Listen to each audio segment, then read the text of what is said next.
Hello everybody and welcome to this week's Tech Talk, where we talk some technical questions for the likes of me and you, and we have our special guest in the studio this week. We have Chris. Welcome, Chris. Hello everybody again.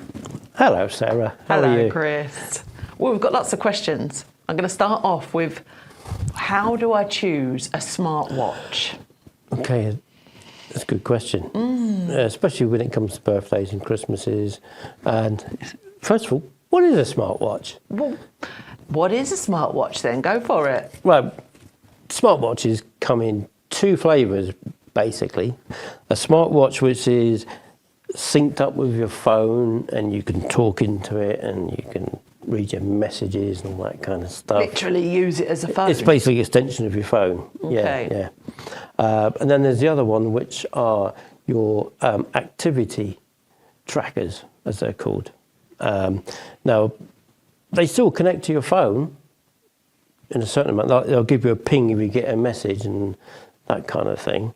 But they're more designed for activity trackers, people that are health conscious. You keep an eye on your heartbeat, your blood. Some of them say blood pressure as well. How accurate that is, I don't know.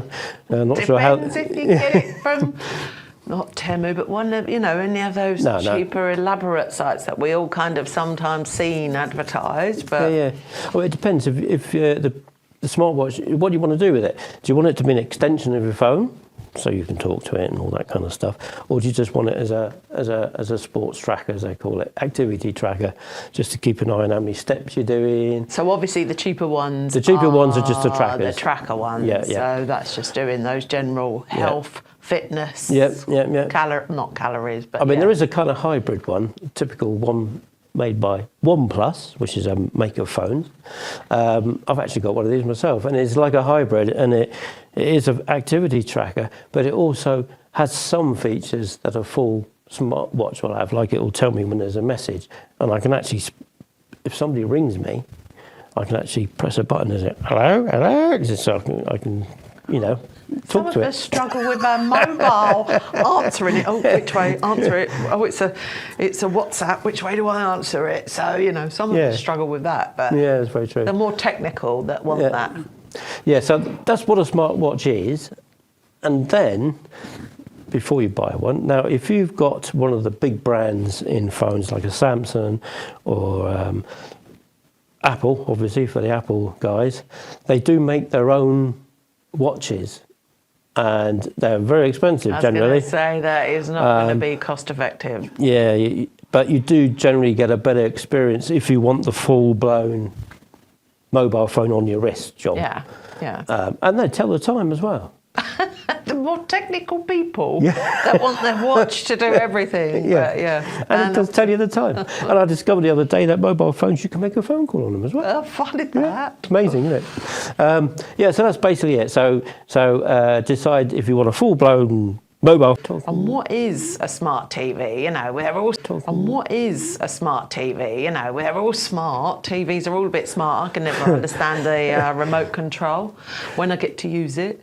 But it's a good question. Do you buy a smart TV, and what is the sort of basic difference? Right. Okay. Buying a TV, it's a bit of a minefield these days, because there's so many different things out there. Do you have to have a smart TV? Smart TV is very popular, but you'll pay a premium for it. Now, let me explain what a smart TV is.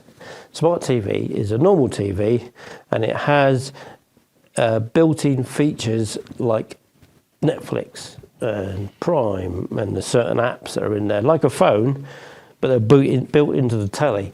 So rather than having to use a separate device, you can just go on your remote control and say, start watching Netflix, and it'll start watching Netflix. They even now have special buttons on the remotes, one for Netflix, one for Prime Video, and that kind of thing. Even in Spain, the Spanish tellies and no. These days, it used to be when we first came out here, TVs. If you bought a Spanish